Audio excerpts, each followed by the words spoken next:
It's not about just plotting a bunch of numbers. You're drawn to this thing because it looks cool, then you realize what it is, then you want to know where it came from, then you want to know how it works, and then you start asking questions about you. What does this tell me about me?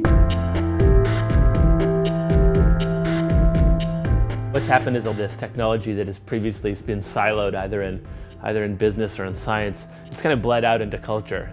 It bled out into our everyday lives. The reason it's such a hot topic right now, obviously, is because we're drowning in it. We're drowning in data. If I'm living in a world where I've got this many Facebook friends and this many Twitter followers, and I've got all these charts and graphs, and I'm wearing a fucking Fitbit and whatever, acquiring the tools to kind of empower yourself to make sense of it is something that's really important, not just for artists, but for everybody.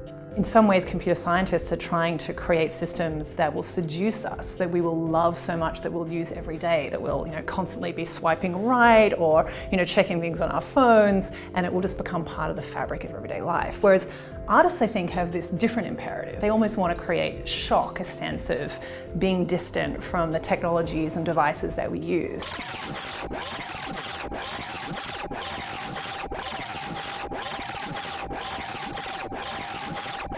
So we're doing an interesting study where we've been interviewing just over 30 artists around the US and Europe around how they're using data and computational platforms in their work.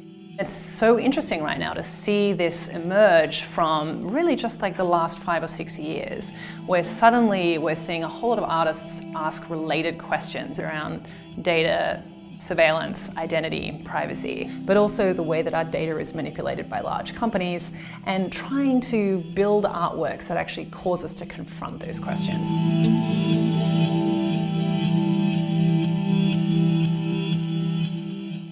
To me, data art comes out of both fascination and frustration.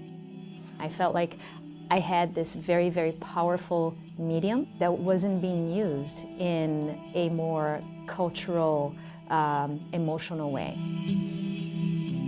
Data visualization has this long history of being very academic or being something that experts use. It looks scientific or it looks official. What I was interested in was sort of like, well, I think it's a medium. I think it can be expressive, and I think we can look at different kinds of data that is not government data or it's not business data.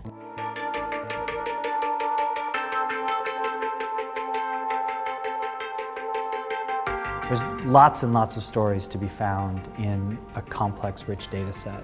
What you're doing is making little tools, implementing, if you will, little algorithms that are asking questions on your behalf, coming back with an answer, whether it's a visual answer or a numerical summary, and then you dip back in, because it'll lead you to ask another question, and then you just keep going until you feel like you found the story, you found something interesting.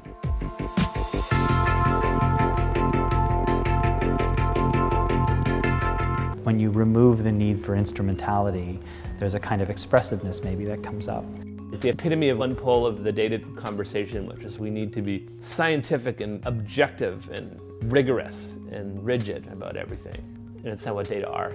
They're human and they're messy and they're the results of the human measurement, and they carry bias and error, and they carry stories, and they carry tragedy and beauty and all of these things. They're a record of us in some ways.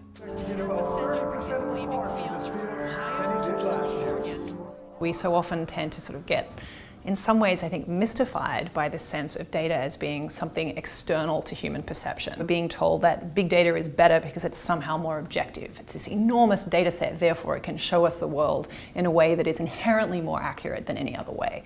I think we have to question that, and I think artists are extremely good at questioning those kind of ideological assumptions.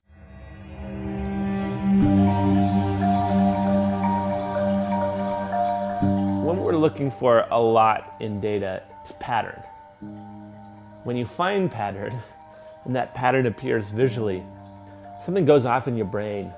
And one of the ways that gets translated is, that's beautiful. These are aesthetic experiences, I think, of beauty and of strangeness. And so for me, I think the thing that unites all of the things that the artist said to us was this idea of the uncanny, something that was once familiar becoming strange. I think we are co-creating our futures with the platforms and tools that we use every day. So in many ways, we are changing what it means to be human. And that is a very significant step, but it happens over a long period of time. So we're seeing only a very small slice of what I think is going to be a very big shift in terms of how we start thinking about and using data.